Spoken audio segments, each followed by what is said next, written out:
saying, taxes are meant to support our society, but are they always right? So some people bear a heavy burden while others find ways to contribute less and create imbalance. So the tax system ensures fairness. So where everyone pays according to their ability, promoting equity and stability for all. So before we proceed to our proper discussion, pwede ba ko mga idea what is justice and fairness from you based on your stock knowledge? Mr. Villion. What is justice for you? Justice means, from the word justice means justisya. Everyone wants to justisya naman. Fairness is pantay-pantay or equal. Very good. So can you please, sa yun siya, ang justice is justisya, while fairness is equality. Can you please give me an example of justice based on your experience, Janwin? Justice. So justice, like for example, kanang sa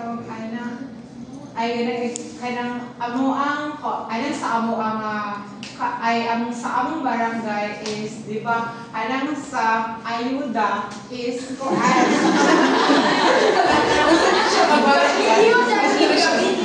anang sa barangay na mo is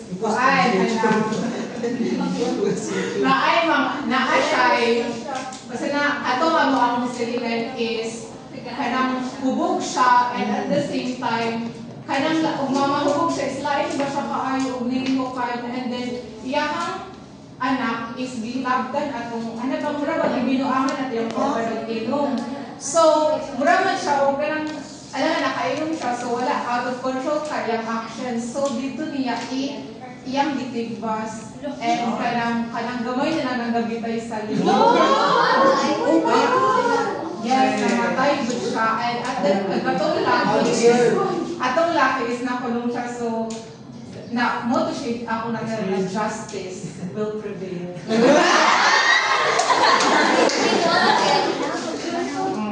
So, katong justice nga nakuha sa iyang ibuhat sa iyang papa, do you think sakto ko siya? Yes. Yes or no? Moral. So, either sakto siya sa part sa iyang papa nga iyang ipaglaban ng iyang anak, pero murag nilapaw na siya sa boundary, di ba? Yes. Kaya napapatay naman siya utaw. So we have to control our emotions. Yeah. Especially if makainom ang galing, ibutang sa tiyan. Next, can you please give me an example about fairness? Mr. Quebec. Yes, equality. Ako ni permanent. So, fairness, equality, so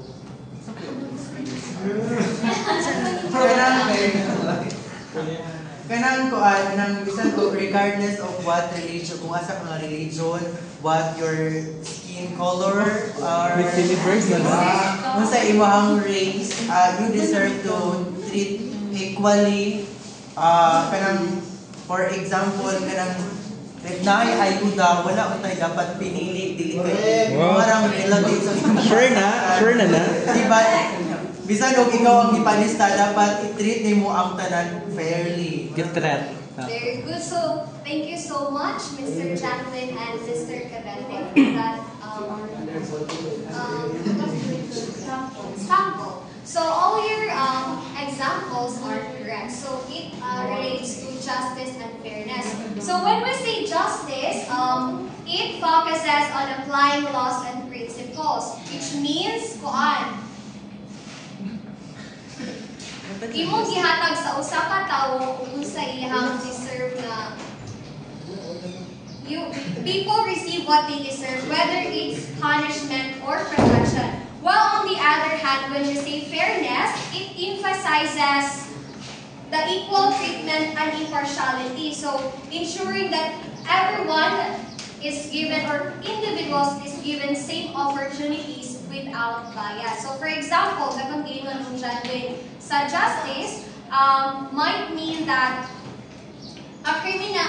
sentencing a criminal based on the severity of a crime. So it means nga parusahan ang usa ka criminal based kung unsa ka bugat ang iyang sala, di ba? Sa justice dili ka pasagad og punish sa usa ka tawo nya iyang sala, anang dili kayo lalumbaw nya. Kapayas iya gitigbas na dayon niya.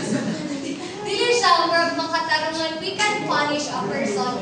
Magbase po ta kung unsa kadako ang iyang sala nga gibuhat. Nakasagot lang? Yes. Well, when we say fairness, for example, sa fairness inside our classroom, naa daw isa ka student na naay learning disability. So, please be quiet. So, sa atong classroom, naa daw isa ka student nga naay learning disability. During an exam, of course, siya maglisod jud siya pagkumay dayon sa exam. So the teacher will give an extra time so that ma-make sure niya nga naay equal nga treatment sa usag-usa. Nakasabutan daw sa justice o fairness? Yes! Very good. So let's proceed.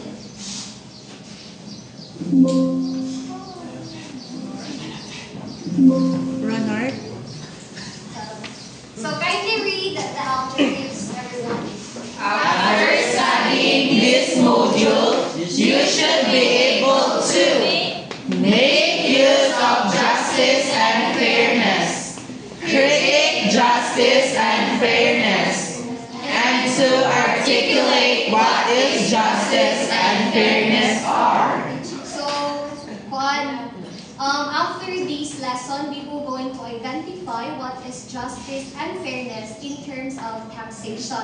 O kung saan ba na nato siya pag-apply. Oh my God!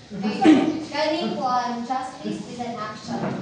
Justice is an action that is morally right and fair. So justice. So as what I've read, justice is morally right and fair. So when we say justice gali, dapat siya right and fair. Very good. So when we say justice, it means doing what is right and treating people fairly. So it means making decisions that are honest, kind, and balanced. So can you please read the second bullet, Miss Josal? Josal?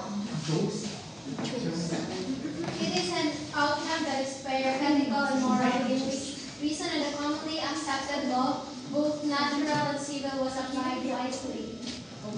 Yeah, so justice, dapat magsunod siya sa mga laws na libutang sa usa ka country. So if dili nimo siya sundon, so mapatawan ka og punishment, and if palitan if dili ka taga-dila, so mabalik ka sa imong country.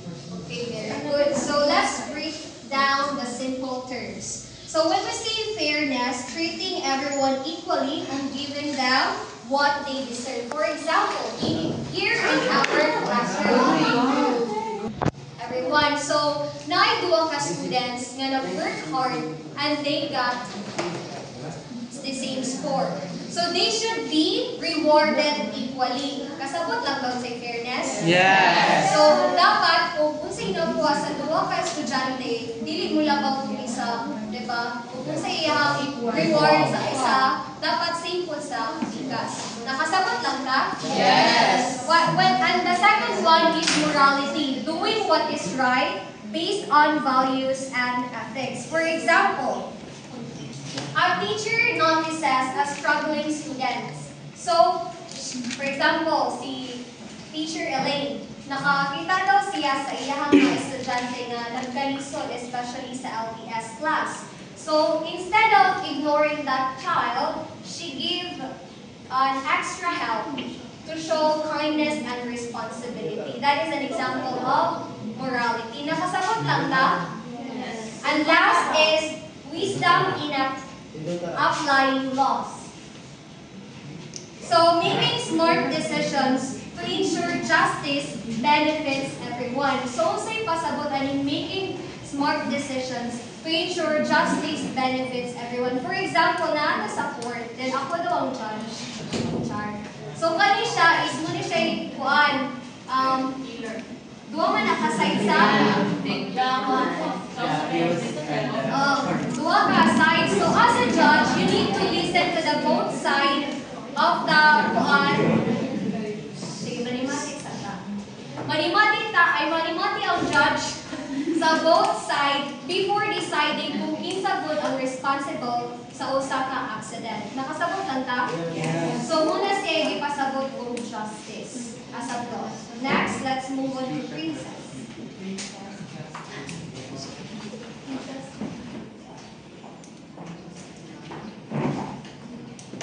Okay, so please read Marianne. Justice. Justice means giving each person what he or she deserves, or in more traditional terms, giving each person his or her due. Justice and fairness are closely related terms that are often today used interchangeably. So justice means treating people in a way that is right and fair by giving them what they deserve. It can be a reward for doing something good or a punishment for doing something wrong. It is about being fair or giving what a person deserves based on his or her action. So in older or more traditional terms, it means giving each person his or her due. So what do you mean by the phrase giving each person his or her due? Edsel.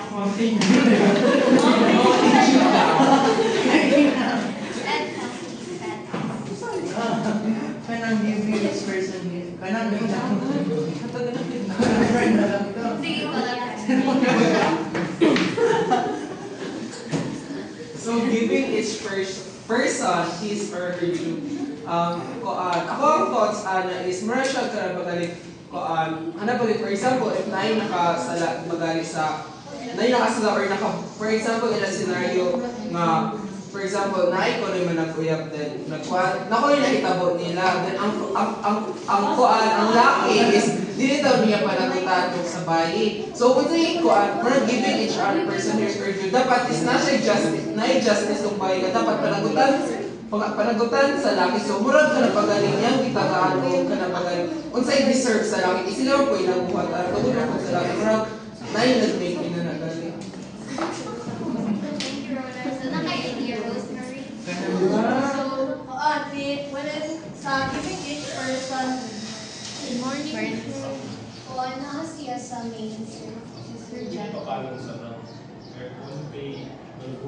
Sige. giving each person his or her due in terms of kanang justice and fairness ang example is kuan kanang usay sa justice and fairness usay iyang dapat or usay iyang sala dapat mula siya ipatulan depende ra sa iyang actions and contributions nga iyang ginahimo. So according to Rosemary, nasa sala iyahang panagutan. So giving each person his or her due means giving people what they truly deserve based on their actions, performance, or behaviors, whether it is a reward, recognition, or punishment. So, for example, in a workplace, there are two employees. So, si Edsel and si Ronald.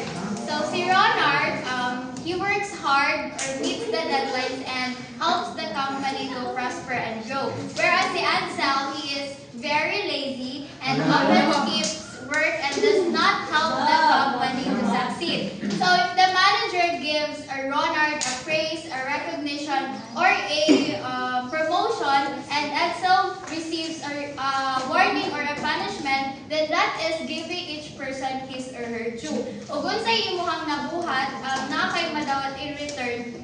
Ug unsay imuhang actions, for example, si Edsel anang palagay-lay ra siya or dili siya mutabang sa team, so na siya consequences nga punishment. Whereas si Ronald, hardworking kaayo siya, so na-promote niya sa ilang company. So nasabtan ra? Yes. Please read everyone. Justice usually has been used with reference to a standard or rightness, ability to make judgments that are not overly general, but that are concrete and specific to a particular case. Since na-explain kanin siya is na-explain naman po nila duha, ako na lang mo siyang subod. So justice means being fair or or right in making decision. So it doesn't mean kani siyang with reference to a standard. So as what Erica said, na justice is mag-base siya sa law, sa rules. Muna siya i-gayon diri nga it is used with reference to standard or rightness. Then the ability to make judgments that are not overly general. Kaning gayon diri it does not mean nga we use the same rule for everyone. Yes. So kay lain-lain man og situation, so lain pud nga rule ang imuhang or lain nga punishment or reward ang imuhang ipasaw sa one person to another person. Nakagets ka what is justice? Yes. Are you sure? Yes. So being fair doesn't always mean treating everyone exactly the same. Ano to balik-balik nga ingon sa justice. Okay na? Gets na? Yes. Now let's move on to the next one. Can you please read everybody the first bullet?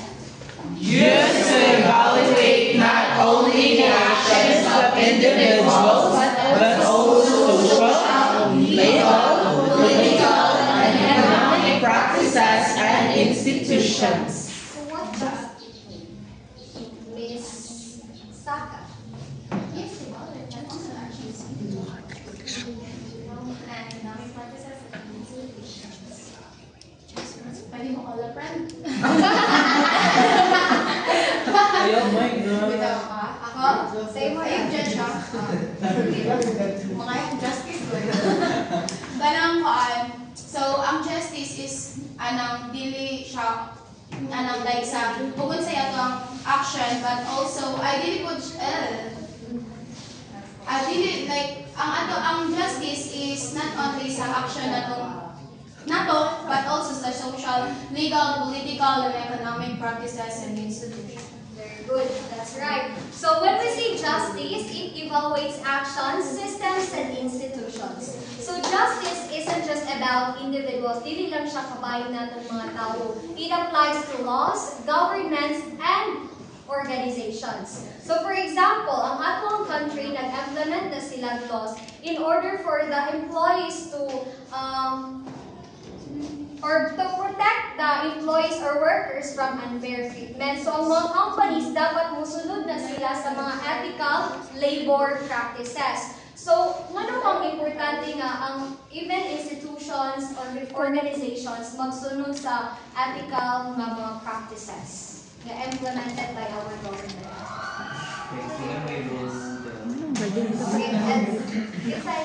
Okay, Ms. Rosemary. So, it is very important that the companies or the institution follows an ethical way of mag-conduct sila because in order for the employees or the workers' rights to be protected. Okay? Diba, if mawalay, there's no law to follow or policies nga to follow. So, na instances that their rights might validate or ma-taken advantage na good siya. So for example, lamang so if walay policy nga sa like sa US nga ang minimum wage or kada hour nga kuan is $20 sa ba kunuhay. If wala sila nag-follow na so ang uban nga not very educated on that part so they are really taken advantage niya kay wala man sila nakabalo. So if i-follow na sa isa ka institution or organization, then therefore the people in that or the employees in that area really good sila ma-taken advantage. Very good, Ms. Bakulas. So that's right. So these laws implemented by our government are made in order to protect the citizen. Mura dyan na. Para prevent or avoid ang discrimination or ang unfair treatment. Nakasabot lang? Yes. Okay, kindly read the second bullet, everyone. Trust is sometimes used interchangeable with right and good. It generally has a more restricted meaning than its fair. So when we say just, it means fair. But while when we say right and good, it is broader. So kung mingon kang just, mag-talk siya of fairness. Pero mingon kang right and good, maybe kanang nga information right and good sa ako, pero sa kailin bad siya or hindi siya maayo. Based on personal belief. example, here in our classroom, so a teacher is given equal opportunities to all his or her students. So grading them based on their performance rather than favoritism. Nakasabot ra? So justice, for example, di man nato malikayan nga na yung mga teachers nga friendly or na may mga student nga friends sa teacher. So as a future educator, how would you handle that? Okay, mag-expect man ng, di ba? Sige. So, I-apply ang justice. So, before magkaroon ang policy sa imong class, you need to remind them that even if you are close to the student or your pupils, you need to assess their grades depending on their academic performance, not by the closeness nga bond nga na-create inside the classroom.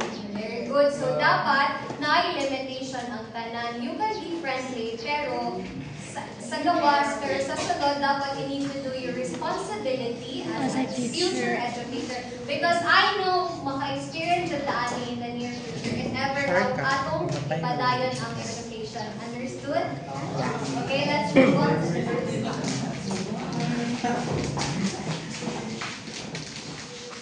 So please read, Julian. Principles of fairness and justice. These economists have different theories on what constitutes taxation. Most believe that a tax system should follow the idea of fairness. British economist Adam Smith laid out this idea in his landmark treatise, The Wealth of Nations in 1776. Today's economists have different ideas about what makes a good tax system, but most of them agree that it should be fair. So, unsay pasabot? This means that taxes should be collected in a way that treats people equally and make sure that everyone pays their share according to their ability. So, pasabot, if kuan ka kanang lower income, kinahanglan ang tax nga imong ibayad is kanara kung ma-afford nimo. But if dato ka, dagan kang kwarta, then dapat ang imong ibayad na tax is mas taas. Kay kuan man dili man na makasibuhang kuan sa kay dagan siya kag kwarta. Than those people nga maglisod na ganig meet sa ilahang basic needs niya, hatagan pa sila og balay nga tax which is taas. So, agree na ba mo ana nga idea sa... Yes. So, a long time ago, why? Manuman. No. Lawas maliyang Wala ko pulunan. sa fairness sa dato po. For me, kanang it should be kuan, kanang fair po sa everyone. Nga ay, na-enjoy ka ng, like, na-specific nga, like, mga 2% ra ba for everyone? For everyone. Oo, for everyone, na siya, like, kay di ba yung kangakuan if kamay yung income the 2% di ba gamay ra pud ang mga while sa kayo also ang kuan to biya ang mga data is nagkuan to sila nag-work hard to sila biya para makuan Mo gani taas, mo na ka ng unfair. nasa like equal ba nga kuan ba equal na sa So, can I share my idea regarding to that? So, ngayon mo ang institution, before na sila mohimo og justice regarding to the tax system, they need to look up at the economic factor or the social status of the people. So, if imo siyang gipa-equal, like, mukhang nag 5% niya, but what if ang kanina low earner na citizen kay dili makabot og 5% niyang minimum earn. So, dili ko na siya fair sa. So, munang institution dako na siya naman nga if ang usa ka tawo is dako yang na earn nga kuan so ang iya pong tax nga makuhaan na is dako ug dako ba siya so in kuan or more specifically kuan ra gud siya pantay ra siya kay nagbase magud siya sa ilahang sweldo ilang earn so pas ba sa mga maestra dinay assessment nga dili ba ta kuan na sa mga public of course the institution have to look at the economic background sa mga tao so dili ko na sila pwede pasagad lagi. Very good. Hindi mo decide yung upuan, Rosemary.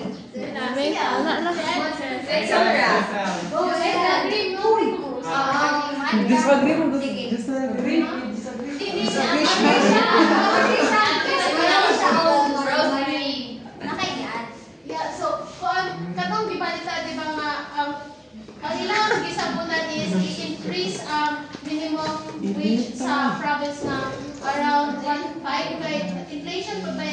Ang tax is same sa mga rich nga, like na corporations, dagang private property. So, what will happen to the poor na ang inflation is nagataas, kuhaan pa sila o ganang pang-tax. So, kasi mahitabo, like daghan pa silang balay ni Aaron. So, hindi dapat sa dato, taas since nagkuhan po sila sa economic system na to. Ang pobre is dapat po na dili nga magpasigiran po sila og kanang sa ayuda, di ba? Ayuda is from the taxes. So, munang mga working force is mo reklamo sila nga manong among tax na adto sa mga pobre nga ron. So, it is kanang dapat po na ang Giyong Rosemary nga ilok sa kanang mga lawmakers na dapat fair ang tanan. So, ang sa rich is dili kayo dako. So, panitan ang 5% pa sa ilang income, panitan sa poor is na like 1%.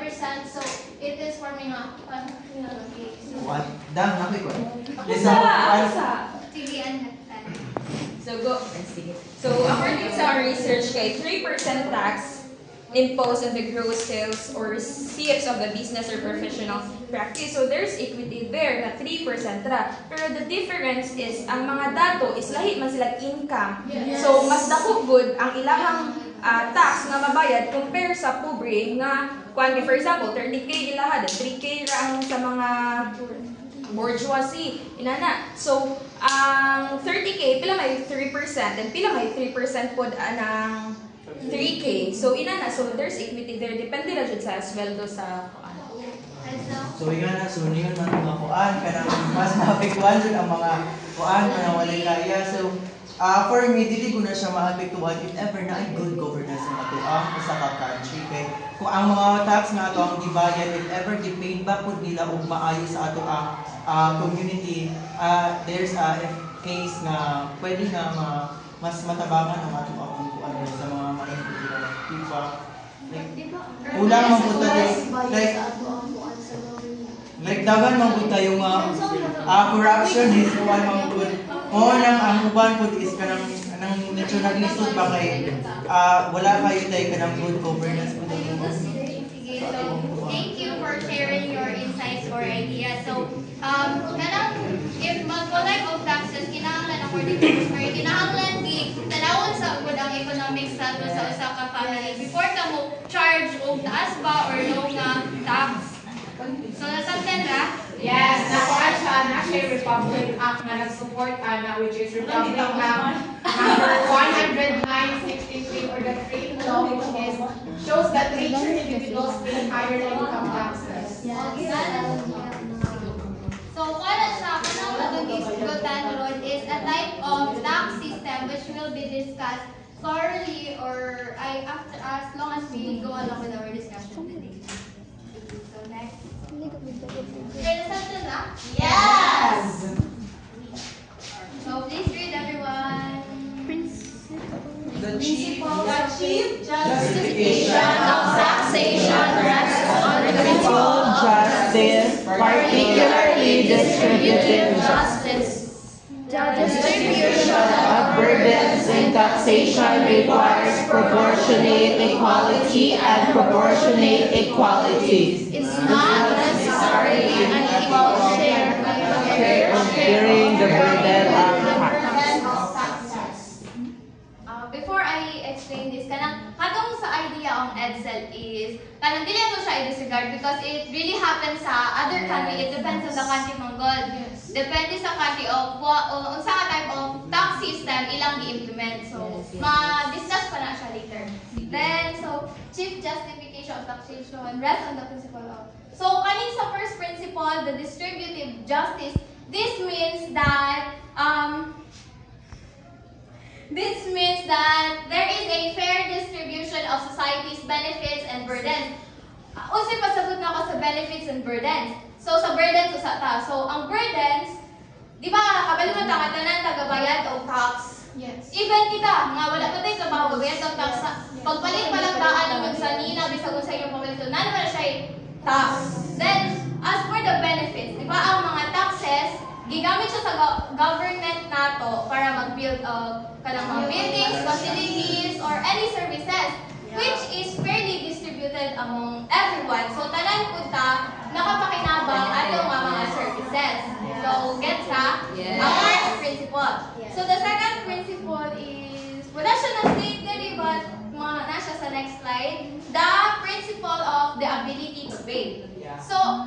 as what Princess explained ganiha nga, ang ability to pay by the word itself, ability to pay of an individual. So magbayad tag tax depending on their income or their economic status. So for example, si Ronald, mag-earn siya og 10,000. Then si Edsel sa iyang business kay overtime mo na siya sige 50,000 per month. Lawas pala. So if atong sundon ang principle of ability to pay, mas dako jud og percentage ang makuha sa income mong Edsel compared to Ronald. Yeah. For example, kuhaan siya og pila ka percent? 5%. 10% of 50,000. Pila man ron? 4,000. Ha? 10,000. Iyahang mabayad sa tax. While sa Ronald, 5% try makuha. Pila man aman? Ang 5% sa 10,000.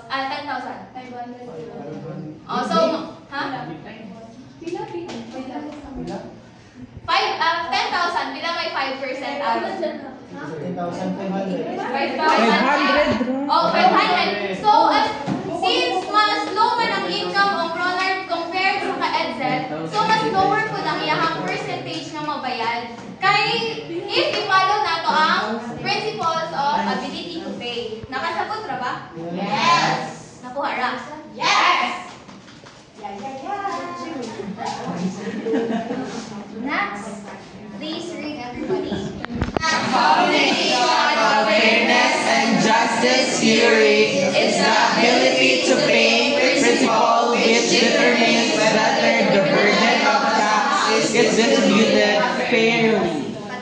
The ability to pay principle holds that people's taxes should be based upon their ability to pay, usually as measured by income or wealth. Okay, thank you so much. So the first bullet states that the ability to pay principle says that taxes should be fair based on how much money people earn. So if someone makes more money, they should contribute more in taxes. For example, here, si Yuzel is a doctor. Hi. And then si Janwin is a teacher.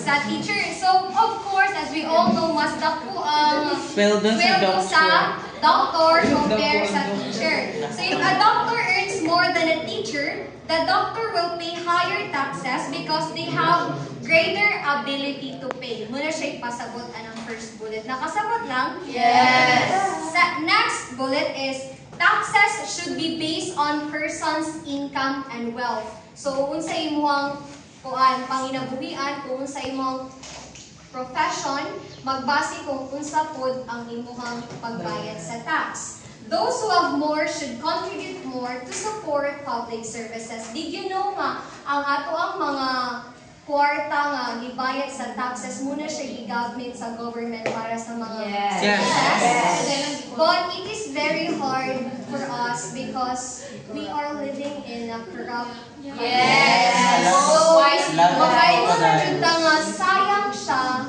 Camille Villar. the future of our nation. So, karong Lunes, After kay Buloy, for example, kada adlaw mamalit man tanong, yung kuha ng tax. Kunya, masayang ka rin ka na organismo. Sayang party. Akbayan Tagay. So, for example, a millionaire pays more in taxes than a store cashier because the millionaire has more financial resources. So, the more imong financial resources, mas dako ang imong income or mas wealthy ka, mas dako pa ang imong mga taxes. Nakasabot ka ka? Yes! Okay, let's proceed.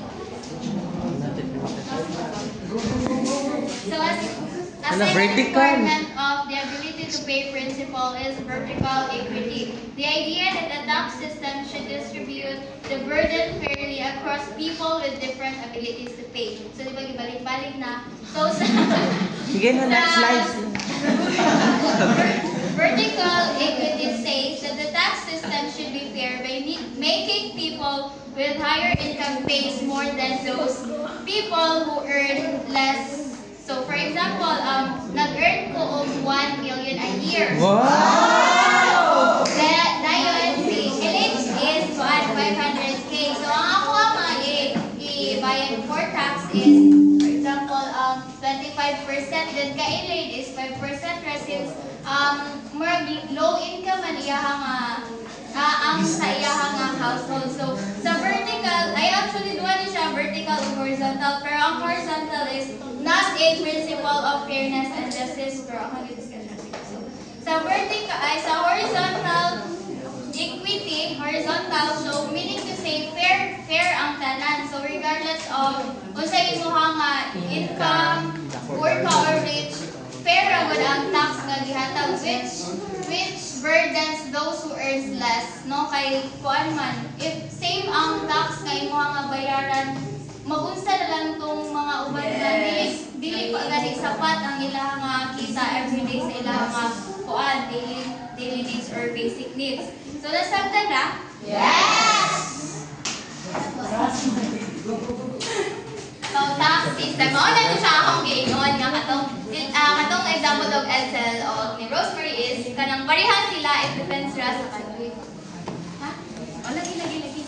So proportional tax nakabutang diri same percentage, meaning to say if dili siya mulataw sa income of the person, pareha either gamay siya ang income or dako, pareha ra silang percentage nga mabayad para sa income tax. Nakasagot ra ba? For example, atong example lang ganihan ni Ronald o ni Edsel. Ang 10,000 ni Ronald, makuhaan siya og 10% kato na tong 500 to? 1,000, sorry. 1,000. Then katong ka Edsel na 50,000, makuhaan niya po siya og 10%, mahimo siya nga 10,000 ang mabayad ni Edsel for the tax. Dili mo ko would pasabot nga abi kay kanang panang proportion, palihan sila ibayad jud nga pilay amount. Ang iyang pasabot diri is the percentage nga mabayad. So gets ra? Yes. Nine question? None. The second one is the progressive tax, which is maoy gisunod sa Philippines. Kaning progressive. By the way, kaning sa proportional tax na based on my research sa gi-implement siya sa mga countries like Mongolia, Bolivia, Russia, na sila ingani ilang tax system nga same percentage ba. Then kaning sa progressive mo siya gigamit sa Philippines. Nga if malo imong income, either wala kay mabayad nga tax or gamay imong mabayad nga tax. Compare sa higher sa people nga taas og income. Nakagets ra nako? Yes. Nakasunod ra? Yes. Next, bakery.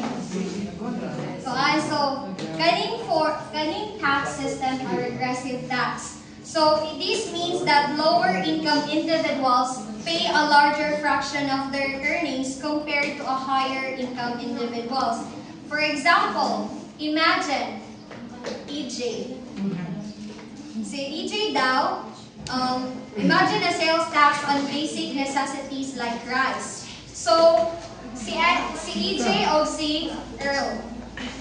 So si EJ, a person earning 10,000 per month, and Earl, a person earning 100,000 per month, both pay the same 500 pesos in the tax when buying rice. So even though dili sila parehang earnings ang tuwa, pero equal ang ilang pag-pay sa tax. So however, for the lower income individuals, muli siya yung mga nagkalisod ng mga tao or gamay ra jud ang ilang income, 500 is a bigger portion of their income. For example, dili ra ba sa tax magbayad na pay tubig, kuryente, and etc. nga necessary sa atong everyday life.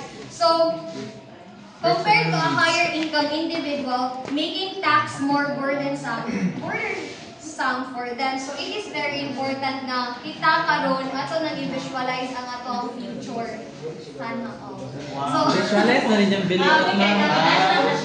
What I mean is that dapat ato ang mindset is dili lang ba dili Nag-envision na ka. dapat bigger pa ang atong dreams para po important pa nga to ma-achieve in life. Nakasabot ra? Correct. So, na-discuss na ang tulo ka tax system. So, unsa gani proportional tax? Same different. Kanang ako siya na ingon ganiha, but under gyapon siya sa proportional tax is kanang mapalit ta, fix naman gud ang iyahang tax ana. So, wala siya ga-base if taas ba yung sweldo or maba. If mo palit ka ato, kanang mo to siya example proportional. Kanang sales tax. So, unsay proportional again? Proportional tax. Same percentage of Sa income. Dili ang amount, ang percentage. Yeah. Then, sa progressive tax, Dili paring magdepende sa tax ay income magdepende magdepende sa income. Then, ang progressive, Ang progressive tax is ikaw, if ma-poor ka, mas dako kag mabayad kaysa sa one rich. so which is fairest? Para ninyo, which is fairest? Progressive. Progressive. Why? Ayan. Depende siya sa country. Depende po sa tao. Depende Like, sa opinionated pa din siya, which is fairest? Para ninyo. So the answer will lie sa inyong mga kaugalingon. Tara na to. Depende siya sa Sige, and so? Depende ka rin siya kung sa pa-progress ng usa ka nation. If parehas na to sa tuwang country nga kuan, nga daghang kura, well then progressive is kuan better. If kuan like parehas sa mga sa America. According to the kuan, Sandy, kanang if ever magkuan siya kanang mo palit siya sa market like fix na ang kuan, but ang tax nga ilang gibayaran is ang government dito kay na may kanang good governance which is paid back po sa ilang community mo nang nana sila kuan din tsada ilaha dito. Ilahan ninyo ha ganiha. Depende siya kung asa siya mga kuan. So, Ang mag-depend rin dyan siya sa unsa unsa ni kalambuang usa ka country o unsa ilang gamiton nga Correct. tax system. Correct ka diha mo. So kanina equal should be treated equally and unequals unequally. So kuan na siya ng giingon kuan by Aristotle. Saan ba siya? Aristotle. So kana siya ang pasabot ana equal should be treated equal. If sa duha ka tawo, if they are in the same situation, then they are treated equally. If they are in different situation, then they are treated unequally. Depende sa iyahang situation. Mao imuhang decreed niya. Gets ra? So kaning in contemporary form, actually pareha naman gud silang explanation duha. In contemporary form dali siya ni quote by Aristotle, then individuals should be treated the same unless they in different. Mo? Nakagets ra? Yes! Now, let's move on to the different kinds of justice. So, distributive justice. When we say distributive justice, ensures fair distribution of resources, benefits, and burdens in society. What does this unsa ni siya pasabot?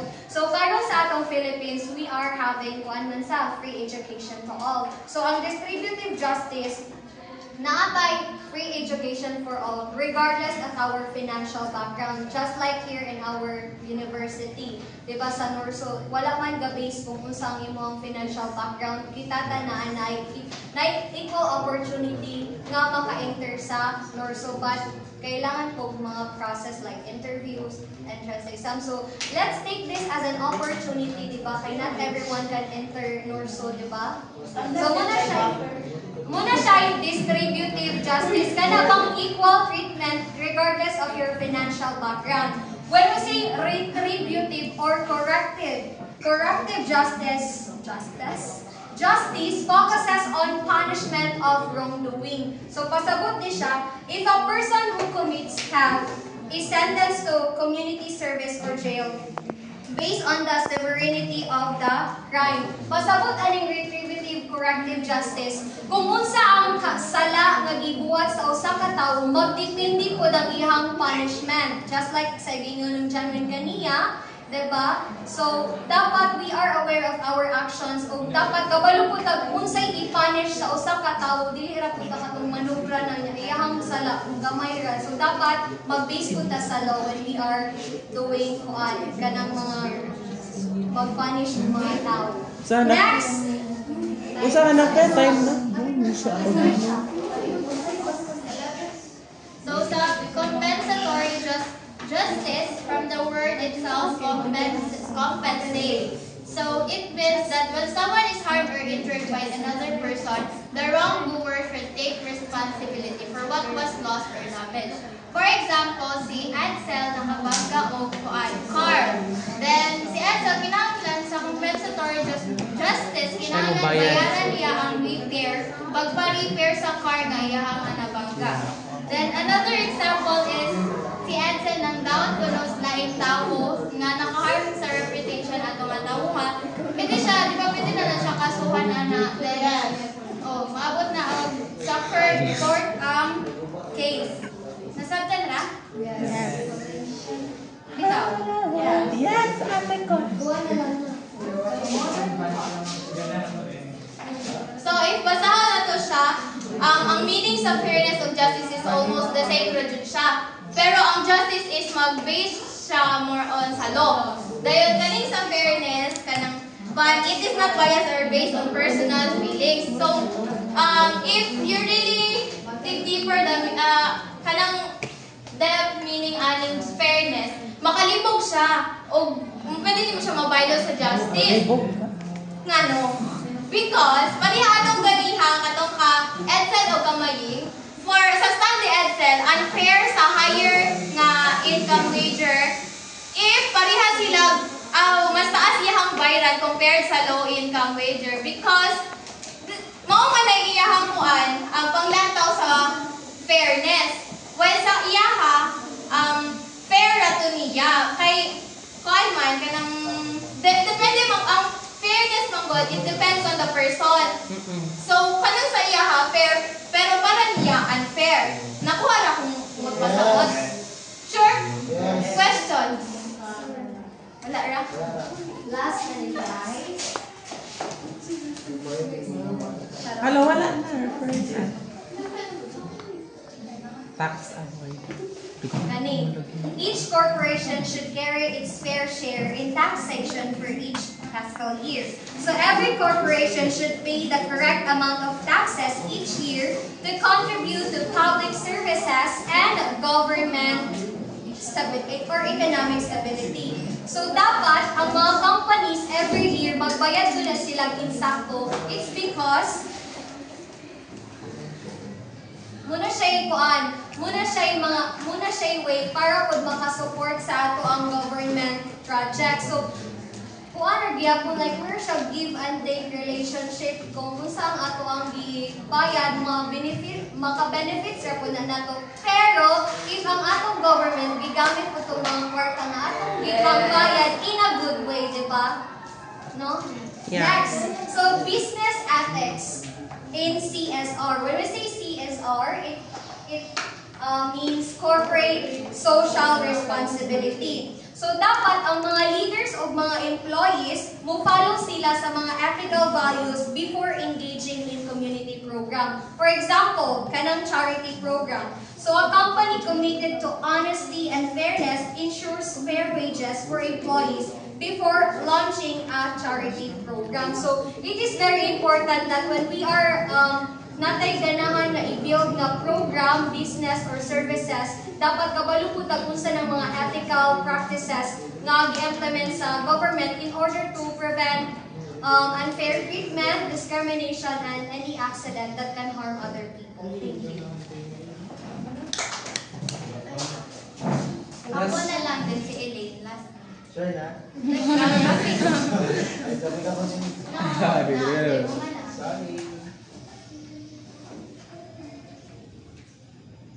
Okay na siya.